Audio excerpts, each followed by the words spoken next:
This is Fred Beck from Fred Talks Fighting. Today I'm very lucky to be joined by, once again, Mike Costello. Mike, how have you been? Very well, thanks. Enjoying the new role at DAZN and another big night to come tomorrow night.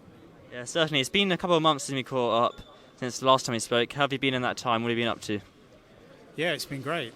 Moving from BBC and the radio to television on DAZN has been fantastic. My last gig for the BBC was the Tokyo Olympics, so absolutely finishing on a high in athletics, and then straight after the Olympics, the very same week, moving to the last of the fight camp shows and on to huge shows in Leeds and Liverpool, and now we've got one in London tomorrow night, and it's a really busy run all the way up till Christmas. So this is exactly what I signed up for. It's really busy, and I'm really enjoying doing it a very different way. Yeah, I'm sure you're very busy. And how did you kind of find the transition from commentating on the radio, then commentating on Five Live Box, or commentating on the radio and then commentating live in the arena? I knew it would be a challenge. I knew it would be different, and it's been both of those. Learning to shut up was what I said right at the beginning would be one of the keys, and that's proved to be.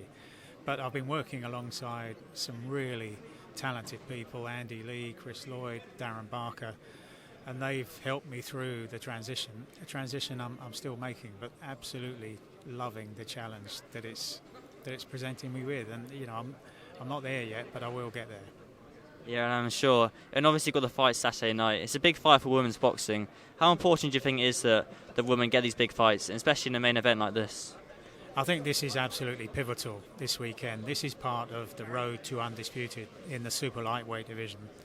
It looks to me, from what I've seen online and in terms of Chantel Cameron live, that she will go on to become the undisputed champion. And then you have a situation where in three weight divisions, successive weight divisions, lightweight, Katie Taylor, light welterweight or super lightweight, Chantel Cameron, I expect. And then at welterweight is Jessica McCaskill from the United States. So you have three weight divisions, all with an undisputed champion. And that just sets the scene for monumental fights. Any combination or permutation of those three, then the possibility of rematches. And then you've got Sandy Ryan, who's just turned professional, Commonwealth Games gold medalist in the past, with great talent potentially for the future. So in and around those three weight divisions, and we've seen how women can move between weight divisions more easily than men, then there's so much scope in the next 3-4 years for monster fights that can really build the profile of women's boxing beyond where it is today. But I think what we're seeing here is an indication of where women's boxing has come. You know, in the not too distant past, this show would have been called off if the remaining top of the bill fight was a women's fight. I don't have any doubt about that. It wouldn't have been seen as credible enough. But here we are with a women's fight top of the bill after Dillian White pulled out, and the show still goes ahead, and there's still a big buzz around the show. I've been in the Fight Hotel, and there's a real buzz. I know there's a terrific bill underneath it, but there's a real buzz around this show. Yeah, I'm sure. And obviously, you were just saying how women can move up and down weight divisions. Amanda Serrano, she's conquered many divisions. But do you think if Chantel Cameron can become undisputed at 140, she can clash against Katie Taylor, who's undisputed at 135?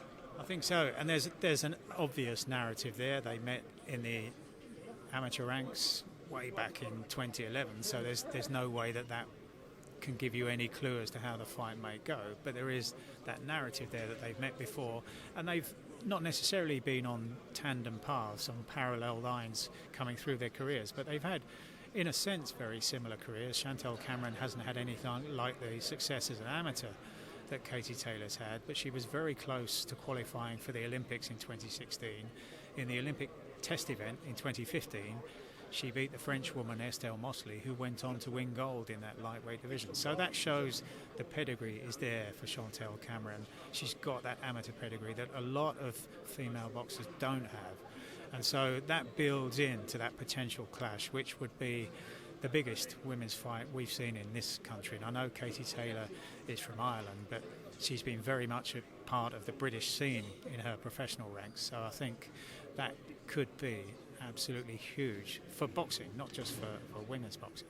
And I think that's the kind of fight that will help us get to the point where we don't talk about men's and women's boxing so much. If I go to Wimbledon, as I do most years, you'll go on centre court on, let's say, on the first Monday, and you'll have a couple of men's matches and a women's match, and you don't go there and say, oh, there's a women's match, that's a surprise, that's weird, that's strange. And we're getting to that stage where we're not going to talk about it that much anymore. It will just be all part of the same bill. Yeah, it's very true. Soon it will just be boxing, and no one's really will call it women's boxing. Just one more thing. You know the podcast with Steve Bunce. Do you think you're going to be back on it? I mean, when I spoke to Steve, he was saying that he's going to do it kind of one of Cole Froch, one of Cole Frampton, one of Barry. What about you? Do you think you're going to be back on it, or just the clash of the BBC and kind of DAZN? Yeah, I think there's a problem in relation to impartiality. The BBC is on a huge impartiality drive at the moment, and Steve Bunce does a lot of work for the likes of BT Sport, writes for the Independent newspaper on a regular basis. And to have somebody else on the same podcast who's also allied to outside sources, I think is an issue for the BBC, across the BBC, not just in sport, not just in boxing. But I'm hoping, and I have done one guest appearance, as they call it, reflecting on the career of Manny Pacquiao, but I'm hoping that there'll be more opportunities to do that in the past. But it will never be on a weekly basis. And let's be honest, who would you rather hear from? Barry Jones, Carl Frampton, George Groves, or from me? So look, the podcast isn't going anywhere. It's been a great success since I left, and I'm proud of what I did there for 4.5 years. I really miss it, but it's absolutely flying, and I'm really pleased to see that. And since you and Steve can't talk together on the BBC, what about I get you both on a Zoom? You and Steve Bunce. Don't that be possible at all? Let's try that. Let's go. All right, I'll send Steve Bunce an email after this. All right, Mike, thanks for your time again. Cheers, Fred.